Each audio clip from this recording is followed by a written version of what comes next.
देखो, मैं ना इस चीज़ को ये मानता हूँ कि ये सिस्टमैटिक फेलियर है और इस सिस्टमैटिक फेलियर में ना सिर्फ सरकार, ना सिर्फ प्रशासन, इसमें एज ए समाज हम सब फेल हुए हैं। घर से गया, चाहे वो कुछ भी बोल के गया, मैं अपने दोस्त के साथ जा रहा हूँ, मैं फला कंपनी में जॉब करता हूँ या मैं किसी कॉलेज में पढ़ता हूँ। अभिभावक ये भी नहीं जाके पूछते कि क्या वो वास्तव में कॉलेज में पढ़ने जाता भी है कि नहीं जाता, वो किसी कंपनी में जॉब करता है कि नहीं करता।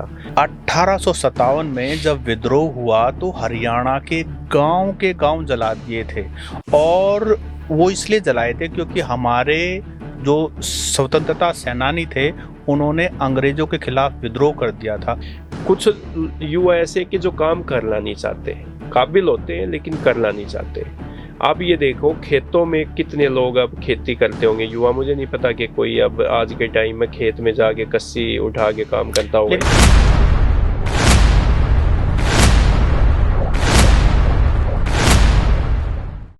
नमस्कार, द हरियाणा टॉक्स के खास मुद्दे में आपका स्वागत है। नमस्कार। और खास मुद्दे में हम बात करेंगे हाल ही में गुरुग्राम में हुए एक केस के बारे में, जिसमें हरियाणा पुलिस ने 4 युवाओं का इनकाउंटर करना पड़ा। और ये जो मुद्दा है, ये ऐसा मुद्दा है जो हरियाणा के हर गांव तक पहुंच गया है। खास करके जो एनसीआर का जो रीजन है वो सभी गांवों को प्रभावित कर, और इसके मल्टीपल रीजन्स हैं। आज इसी खास मुद्दे में हम बात करेंगे। सत्सिंह जी, ये जो एनकाउंटर है ना, ये इसने हरियाणा के हर उस माँ बाप को सोचने पे मजबूर कर दिया जिसके बच्चे या तो टीनेजर है या कॉलेज में जाना जिन्होंने शुरू किया, या पढ़ाई 10वीं 12वीं की पढ़ाई करने के बाद अपना काम धंधा कर रहे हैं। कोई बाइक मैकेनिक का काम करता है, कोई मजदूरी करता है, कोई कुछ करता है। वो युवा आज के टाइम में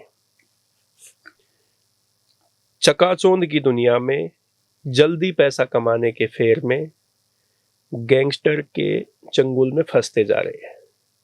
और जो गैंगस्टर है जो विदेश में बैठे हैं, वो ऐसे ही युवाओं को चकाचौंध की दुनिया दिखा के, लग्जरी गाड़ियाँ, लाइफस्टाइल, मोटी चैन, बहुत सारी चीज़ें ऐसे दिखा के उनको छोटे छोटे अपराध करने पे पहले तो उनको प्रभावित करते हैं और फिर उनको एकदम से ऐसे मुहायने पर लाके छोड़ देते हैं। ना तो वो बैक कर पाते, ना वे आगे बढ़ जाते। फिर उनका हाल ऐसे ही होता है जैसे गुरुग्राम में हुआ। 4 युवाओं का पुलिस ने एनकाउंटर किया जिनकी एज 20, 21, 18 और 18 से भी कम उम्र, 17 से 30 साल तक आप मान लीजिए। करीब 30 तो बहुत ज्यादा बता दिया सत्सिंह जी। अब जो हम देखते हैं जितने भी क्राइम में पुलिस एनकाउंटर हो रहे हैं बदमाशों के या शार्प शूटर कहें जिनके, उनकी एज होती है 16-17 साल से लेके 25 साल तक मैक्सिमम हम कह सकते हैं। देखो, मैं ना इस चीज को ये मानता हूँ कि ये सिस्टमेटिक फेलियर है, और इस सिस्टमेटिक फेलियर में ना सिर्फ सरकार, ना सिर्फ प्रशासन, इसमें एज ए समाज हम सब फेल हुए हैं। मैं समझाता हूँ कैसे।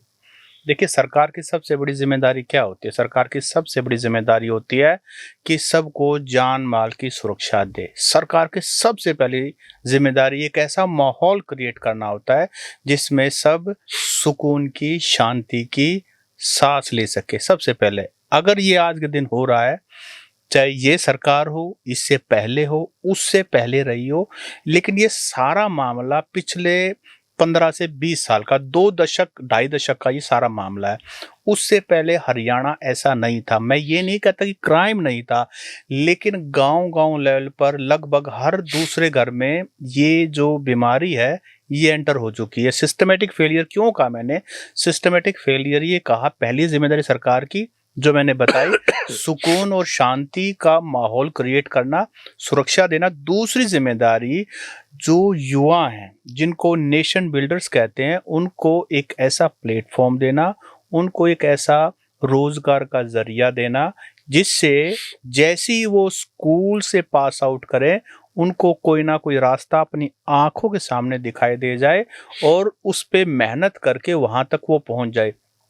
आज के दिन युवाओं के पास कोई रास्ता नहीं बचा, ये सच है। जिनके माँ बाप समझदार हैं, पेशेंस वाले हैं, जिनको एक्सपोजर है, जिनका विजन है, जो समाज के प्रभावशाली लोगों में बैठते हैं, वो आजकल अपने बच्चों को या तो विदेश भेजने लगे हैं या फिर वो बच्चों से इतनी मेहनत करवाते हैं कि वो आईआईटी, नीट और भी बड़े बड़े मुश्किल जो टेस्ट हैं उनको क्रैक करवा दे और उसकी तैयारी वो 8वीं क्लास से शुरू कर देते हैं और अपने बच्चे को बिल्कुल भी अकेले नहीं छोड़ते। लेकिन हमारी हरियाणा की गाँव की जनता खास करके वो इतनी पढ़ी लिखी भी नहीं है, इतनी समझदार भी नहीं, इतना एक्सपोजर भी नहीं, और दूसरी बात उनको अपनी रोजी रोटी कमाने से फुर्सत नहीं है।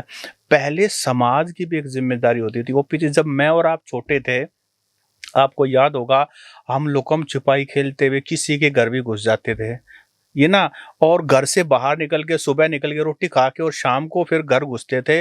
पूरा दिन गांव में कहाँ घूम रहे, माँ बाप को चिंता ही नहीं थी, क्योंकि एक समाज की सामूहिक जिम्मेदारी है कि ये बालक भी मारे हैं, काका ताऊ, मतलब सबकी अपनी एक वो देखो थी भी, बालक थे कई रोटी बैठ के खा लिया थे।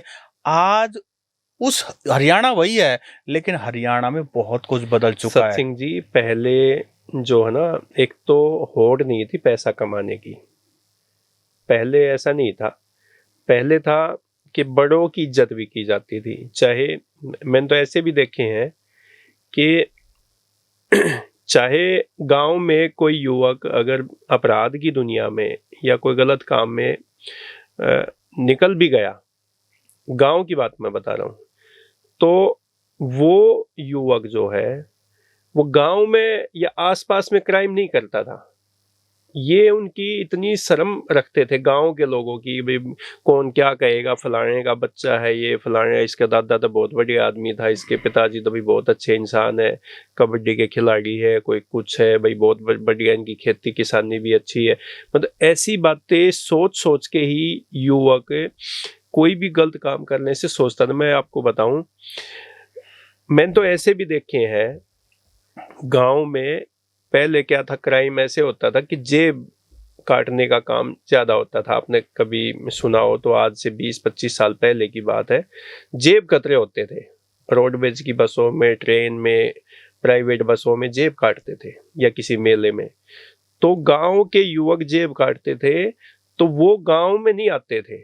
वो कहीं, जैसे किसी गांव से है तो वो रोहतक आ गया, सोनीपत चला गया, हिसार चला गया, तो वहां पे उन्होंने ऐसी वारदातें की। गांव में ऐसे नीचे गर्दन करके निकलते थे। सब हालांकि पता होता था कि ये देखो ये ऐसे काम करता है, कई बार इसके पुलिस भी इनके घर पे आई है, लेकिन वो बंदे गर्दन नीचे करके चलते थे। अब आपने कहा कि सरकार की जिम्मेदारी है, फेलियर है, वो बात सही है। सरकार की तो हर नागरिक की जिम्मेदारी है कि उसको सुरक्षा दे, उनको रोजगार दे और उनको छत दे। ये सबका अधिकार है, ये तो हर नागरिक का, और सरकार की जिम्मेदारी है। लेकिन आज के टाइम में सत्सिंह जी, आप देखोगे अभिभावक जो है वो भी उतने ही जिम्मेदार हैं। अपने बच्चों पे अभिभावक भी नजर नहीं रखते। बस घर से गया, चाहे वो कुछ भी बोल के गया, मैं अपने दोस्त के साथ जा रहा हूँ, मैं फला कंपनी में जॉब करता हूँ, या मैं किसी कॉलेज में पढ़ता हूँ, अभिभावक ये भी नहीं जाके पूछते कि क्या वो वास्तव में कॉलेज में पढ़ने जाता भी है कि नहीं जाता, वो किसी कंपनी में जॉब करता है कि नहीं करता, वो किसी दोस्त के साथ गया है तो वो दोस्त कौन है, उसकी बैकग्राउंड क्या है। आज अभिभावक जो है वो अपने बच्चों का भी ध्यान नहीं रखते। जैसा आपने कहा कि कुछ अभिभावक जो जिम्मेदारी लेते हैं बच्चों की, कि हाँ भाई हमने अपने बच्चों पे नजर रखना, वो अपने बच्चों के साथ एक साया बन के घूमते हैं। वो खेल के ग्राउंड में सुबह जाएंगे, शाम को जाएंगे, दिन में कहाँ रहता है वो उसके साथ उसको देखेंगे, नीट के एग्जाम की तैयारी करवाएंगे, वो और किसी एग्जाम की, कॉम्पिटिटिव एग्जाम की तैयारी करवाएंगे, कोई अग्निवीर के साथ बच्चों के साथ वहाँ फिजिकल एक्सरसाइज करवाते देखेंगे। तो इसमें कोई ऐसा नहीं है कि सरकार ही जिम्मेदार है, इसमें अभिभावक भी उतने ही जिम्मेदार है, क्योंकि वो अपने बच्चों को अब ध्यान नहीं रखते कि वो दिन में रहता है कहाँ रहता है, किन लोगों के साथ रहता है, क्या काम करता है? ओपी जी देखो, प्रॉब्लम तो सारी मीडिया बात कर रही है, हम बात करेंगे सॉल्यूशन जी। और ये सॉल्यूशन पर बात करेंगे तभी कोई हल निकलेगा। वैसे तो सरकार भी बहुत सेंसिटिव है, कोई भी सरकार हो, किसी भी पार्टी, कोई नहीं चाहता कि उनके टेन्योर में इस तरह के कोई बड़ी गलत हरकत हो। तो मैं तो ये मानता हूँ कि सरकार चाहे आज बीजेपी की हरियाणा में, अगर कांग्रेस की भी होती या इनेलो की भी होती तो कोई नहीं चाहता कि इस तरह की हालात हरियाणा में हो, लेकिन ऐसे हालात हो रहे हैं। तो ये हालात पिछले 20-22 साल में, जैसे मैंने बताया, ये हुए हैं। हुए क्यों है वो तो सभी बात कर रहे हैं, लेकिन इसका सलूशन क्या है? देखिए, हमारे युवाओं को ना, एक बात है कि हमारे जो अभिभावक हैं, यानी कि जो अभिभावक हैं, जो माँ-बाप हैं, उनको बच्चों को समय देना शुरू करना पड़ेगा। जब से वो स्कूल में होते हैं उसी टाइम से, छोटे होते हैं उसी टाइम से उनको पूरा समय देना पड़ेगा। ज़्यादातर माँ-बाप अपने बच्चों को पूरा समय नहीं देते, उनकी हैबिट्स पर काम नहीं करते, उन पर ये किससे मिल रहे हैं, क्या कर रहे हैं, कोई ध्यान नहीं। और ये बचपन से जब ध्यान देंगे ना, और शिक्षा के महत्व को दोबारा जगाना पड़ेगा, और कठिन परिश्रम ये याद दिलाना पड़ेगा कि हमारे पूर्वज कौन थे, हरियाणा कितनी मेहनत से बनाया है। मैं आपको बताऊं ओपी जी, 1857 में, ये सब के लिए सुनने की बात है, 1857 में जब विद्रोह हुआ तो हरियाणा के गांव जला दिए थे।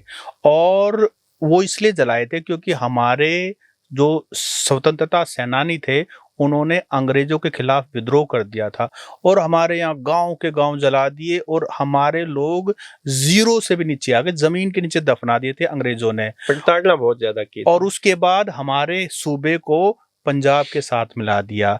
फिर वो 1966 में हरियाणा पंजाब से अलग हुआ। सबसे बैरानी धरती जो है ना, जिसमें अनाज उगाना बहुत बड़ा चैलेंज था, लेकिन हमारे बुजुर्गों ने इतनी मेहनत की, जबरदस्त मेहनत की, हाड़ तोड़ मेहनत की, तब जाकर के इन जमीनों को बचाया, पहली बात तो। और दूसरी बात, इन पर खेती की, और उसके बाद ऑर्गेनिक रखा।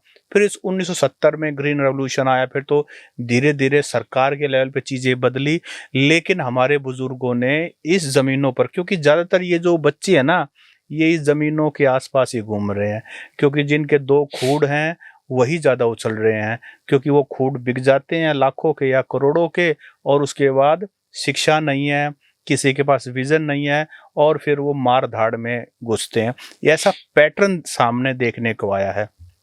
तो मैं ये कहना चाहता हूँ कि हमारे बुजुर्गों का इतिहास पढ़ाना बहुत जरूरी है। जब बच्चा, मैं कहना, स्कूल में हरियाणा के इतिहास के बारे में, हमारे लोगों के बारे में ये सिखाना, ये बताना बहुत जरूरी है कि ये हरियाणा कैसे बना, हमारे पूर्वज कौन थे, और कठिन मेहनत और पढ़ाई की कीमत क्या है, और किसी भी हाल में संस्कारों को छोड़ना नहीं है, ये दोबारा से पुनर्जीवित करना पड़ेगा। अगर बच्चों को ये सिखाया कि तूने पैसा कमाना है, किसी भी तरह से कमाना है, और ज्यादा से ज्यादा कमाना है, और अंधाधुंध कमाना है, तो जब माँ बाप बच्चे के दिमाग में ये डालेंगे, रास्ता नहीं दिखेगा, तो वो बच्चा फिर किसी भी रास्ते पे जाएगा, वो पैसे के लिए जाएगा, फिर वो ऐशो आराम करेगा, वो सारे हथियार अपनाएगा जो कुछ भी उसकी पॉसिबल लिमिट के अंदर है। सत्सिंह जी, ये जो हरियाणा में जो आपने बात की ना कि 20-22 साल से ही आपराधिक गतिविधियों में युवा जाने लगे हैं, ये बात आपकी बिल्कुल सही है। ये 25 साल मैक्सिमम हो सकते हैं, क्योंकि 2000 के आसपास भी ऐसे घटनाएं बहुत होती थी जब जेलों में बैठे लोग फोन करके फिरौती मांगते थे, रंगदारी मांगते थे। उसके बाद फिर बीच में ये सिलसिला उसके बाद चलता रहता।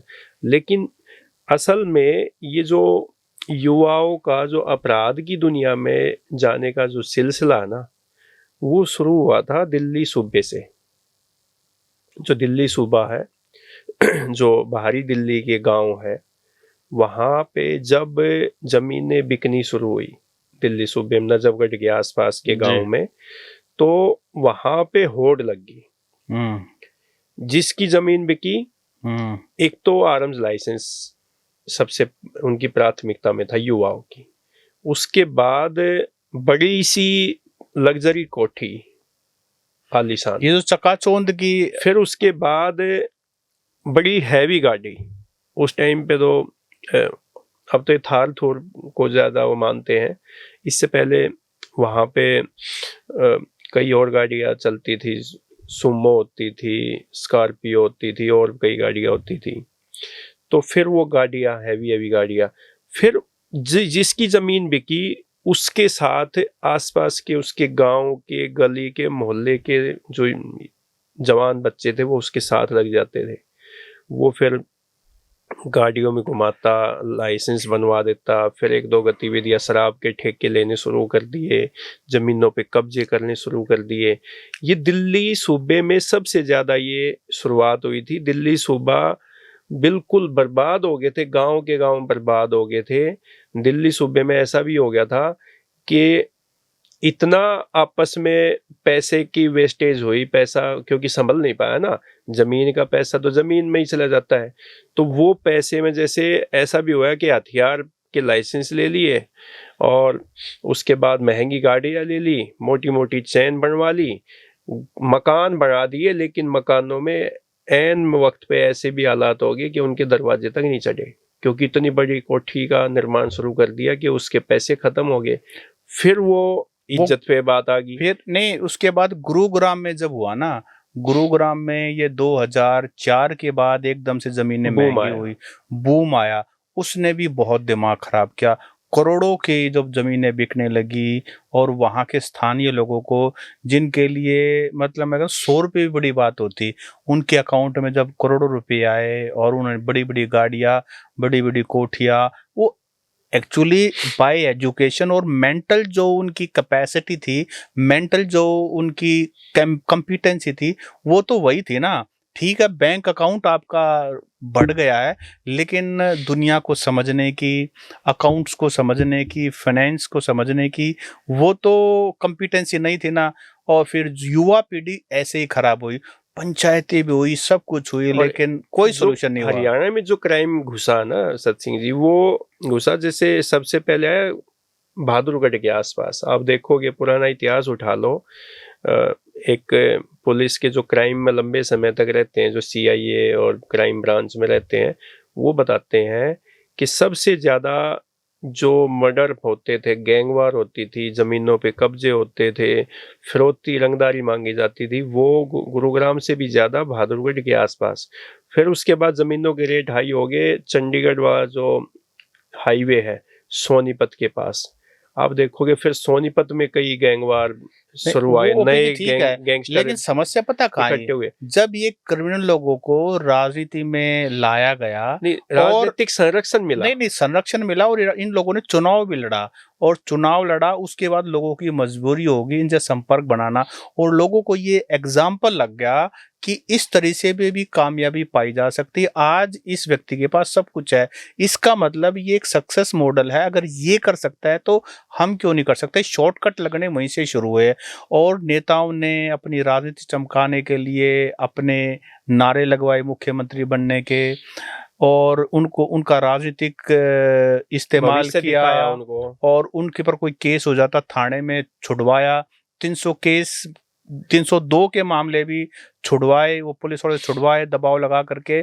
तो लोगों को लगा यार ये काम अच्छा है, किसी राजनेता से साठगांठ रखो, उसके नारे लगाओ, और आप इस तरह से फ्रीली आप क्राइम करो। लेकिन राजनीतिक व्यक्ति तो सूझबूझ वाला होता है, उसको जितना यूज करना है उतना करके फिर उसको छोड़ देता है, लेकिन उसकी आदतें खराब हो जाती हैं, और उसके बाद जो हरियाणा का बेड़ा गर्क हो रहा है आज के टाइम में सत सिंह जी, वो सोल्यूशन की बात हम जो अभी, क्योंकि सोल्यूशन ही होना चाहिए समस्या का। आज के टाइम में जो युवा विदेश में बैठे गैंगस्टर्स के प्रभाव में है, उनकी जो वीडियो देख के इंस्टाग्राम पे, फेसबुक पे या किसी भी प्लेटफॉर्म पे देख के वो जो उनके प्रभाव में आते हैं, उनसे अट्रैक्शन में आते हैं, तो वो लोग तो बैठे हैं वहाँ पे, उनका ये नहीं पता कि वो वहाँ पे कैसा जीवन जी रहे हैं। फोटो करवाया, वहाँ का अपना रॉयल जिंदगी दिखाई कि भाई मैं तो वहाँ पे पता नहीं कैसी जिंदगी जी रहा हूँ। फिर ये हमारे जो युवा है, क्योंकि इनके पास देखो कुछ के पास तो रोजगार नहीं है, कुछ युवा ऐसे कि जो काम करना नहीं चाहते, काबिल होते हैं लेकिन करना नहीं चाहते। आप ये देखो खेतों में कितने लोग अब खेती करते होंगे युवा, मुझे नहीं पता कि कोई अब आज के टाइम में खेत में जाके कस्सी उठा के काम करता होगा। लेकिन ओपी जी बात ये भी है कि खेती कितनी रेम्युनरेटिव रह गई, ये भी समझना चाहिए ना। खेती क्यों नहीं, देखो आप भी खेतों से आते हो कि मैं भी आता हूं, हम क्यों नहीं कर रहे? हम क्रिमिनल तो नहीं है ना, हम कभी उस लाइन में जाएंगे, लेकिन क्योंकि खेती रेम्युनरेटिव नहीं है, खेती में आप अपना परिवार का भरण पोषण नहीं कर सकते और सरकार इस मामले में कुछ भी मदद नहीं कर रही है। दूसरी बात, किसान भी इनोवेट नहीं कर रहा है और हमें पता है कि आखिर रोजी रोटी कमाने तो शहर आ गए, यहाँ मेहनत करके अपना काम कर रहे हैं।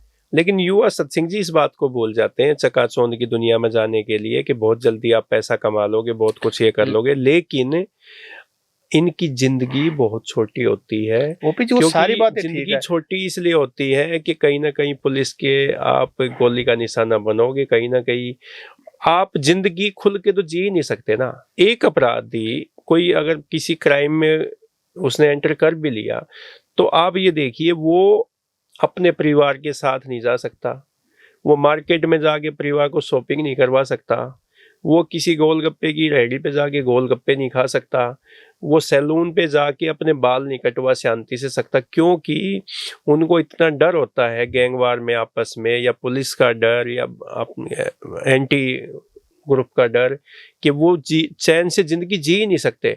फिर ये किस बात की उनको ये पैसा और ये शोहरत और ये गन कल्चर वाले गाने, पता नहीं क्या क्या, ये किस वास्ते चाहिए? हाँ, मल्टीपल चीजें हैं।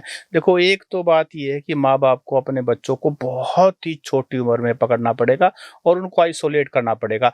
क्यों शहर में आते हैं? शहर में इसलिए आते हैं कि अपने बच्चों को गांव के माहौल से आइसोलेट कर लें, कि उनका प्रभाव एक भी वायरस बच्चे में ना घुस जाए। और सिर्फ गांव में जाते हैं, सेम डे कोई वार त्योहार कुछ भी हुआ करके और शाम को अपने घर आ जाते हैं। क्यों? क्योंकि वो समझ चुके हैं कि गांव में बिगड़ने के बहुत ज़्यादा चांसेस हैं। एक तो आइसोलेट करना पड़ेगा, दूसरी बात बच्चों पे बहुत ज़्यादा समय देना पड़ेगा, और तीसरी बात बच्चों को कठिन परिश्रम सिखाना पड़ेगा, शिक्षा का महत्व सिखाना पड़ेगा। और अगर हरियाणा में जगह नहीं है तो आप विदेश जाओ, दुनिया के किसी भी कोने में जाओ जहाँ सुकून है, शांति है, कानून का राज है, अपने बच्चे को भेजो, 7 समुंदर पार भेजो और अपने बच्चे को बताओ कि तुम्हें इस नाखूनों की मेहनत से आपको कमा के खाना है, थोड़ा खाना है, एक टाइम भूखे सो जाना है, लेकिन आपको मेहनत की ही रोटी खानी है। जब माँ बाप इतने अच्छे संस्कार, और खुद भी अगर खुद भी बदमाशी करेंगे और बच्चे को ये कहेंगे, बच्चा कभी नहीं मानने वाला, खुद भी यही चीज करेंगे, तब जाकर इस हरियाणा का, इस गांव का संस्कृति बच सकती है और हमारे युवा बच सकते हैं।